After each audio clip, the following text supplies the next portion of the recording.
किसान दोस्तों, अगर आप भी धान की फसल में अच्छी पैदावार लेना चाहते हैं कि आपके धान की फसल की जो बालियां निकली हैं वो लंबी हों, दानों का भराव पूरा हो, बालियां खोखली ना रहें, दाने खराब ना हो, इसके लिए आपको क्या करना है, बालियां निकलते समय कौन कौन सी सावधानी बरतें और किन उर्वरकों, किन कीटनाशकों, किन फंगिसाइडों का प्रयोग करके आप अपनी फसल में बेहतर उत्पादन ले सकते हैं।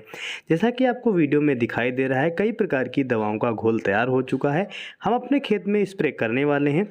वीडियो को अंत तक देखें। अगर जानकारी यूजफुल लगती है तो लाइक करें, अपने मित्रों में शेयर करें। जो किसान भाई चैनल पर नए हैं, पहली बार वीडियो को देख रहे हैं, उनसे रिक्वेस्ट है कि चैनल को सब्सक्राइब कर घंटी के निशान को दबाएं ताकि अगले आने वाले वीडियो आपको सबसे पहले देखने को मिल सके। सबसे पहले आपको ध्यान देना है, जब आपकी धान की फसल में बालियाँ निकल रही हों उस समय आपकी फसल में अच्छी नमी होने की आवश्यकता होती है। बालियाँ निकलने से लेकर के दाने भराव तक अच्छी नमी अगर नहीं रहती है तो कई सारे दाने खोखले रह जाते हैं, थोथे रह जाते हैं, जिससे उत्पादन में गिरावट हो जाती है।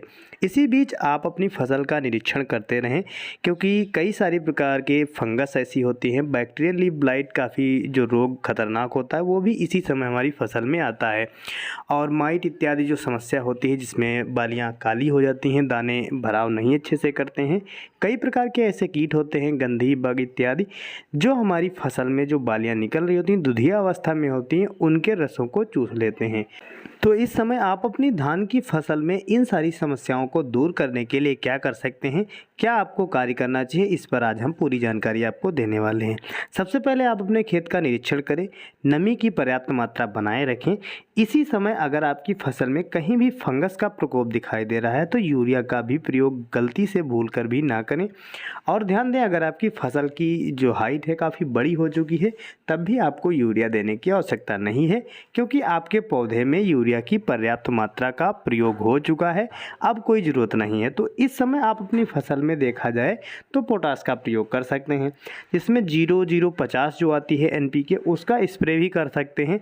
कई सारे किसान भाई जो दानेदार फार्म में पोटास आती है उसका प्रयोग करते हैं, तो उन किसानों के लिए मैं ये कहूँगा कि दानेदार पोटास का प्रयोग करें जिनकी फसल में बालियाँ निकलना शुरू हुई हैं। और वो किसान भाई जिनकी फसल में बालियाँ निकल चुकी हैं, पूरे खेत में बालियाँ हैं, वो 0050 का स्प्रे कर सकते हैं। इस स्प्रे के साथ में आपको कीटनाशक जरूर मिलाना है, क्योंकि जो बालियाँ निकल रही हैं इस समय अगर आपकी हाइब्रिड किस्म की प्रजाति है तो उसमें कई सारी समस्याएं देखने को मिलेंगी। पूरी की पूरी बालियाँ सूखती हुई दिखाई देंगी, दानों का भराव उसमें नहीं हो रहा होगा, दाने काले दिखाई देंगे या खोखले दिखाई देंगे। वहीं अगर माइट का प्रभाव है तो जिस तरह से आपको स्क्रीन में बालियाँ दिखाई दे रही, इस तरह से भी दिखाई दे सकता है। कभी कभी गंधी कीट या अन्य रस चूसक कीटों का अधिक प्रभाव होने के कारण भी ये समस्या आ जाती है। तो इस समय जो आप NPK 0050 या 05234 का स्प्रे कर रहे हैं, उसी के साथ में आपको कीटनाशक भी मिलानी है।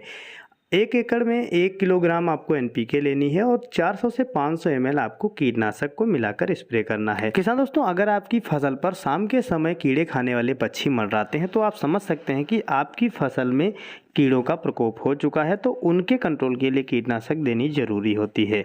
अगर आप फंगीसाइड का प्रयोग करना चाहते हैं तो इसी में आप फंगीसाइड ले लेते हैं। अगर आप 3 या 4 दिन के अंतर पर फंगीसाइड और कीटनाशक देते हैं, NPK बाद में या पहले देते हैं, तो काफ़ी बेहतर आपको लाभ मिलेगा। तो इस तरह से आप अपनी धान की फसल में बालियाँ निकलते समय इन कार्यों को कर सकते हैं, ऐसा निरीक्षण कर सकते हैं जिससे आपकी धान की फसल की सारी बालियों में दानों का भराव अच्छा होगा, दाने वजन और चमकदार होंगे। वीडियो पसंद आया हो तो लाइक करें, चैनल को सब्सक्राइब करें। जानकारी कैसी लगी कमेंट में ज़रूर बताएं। धन्यवाद।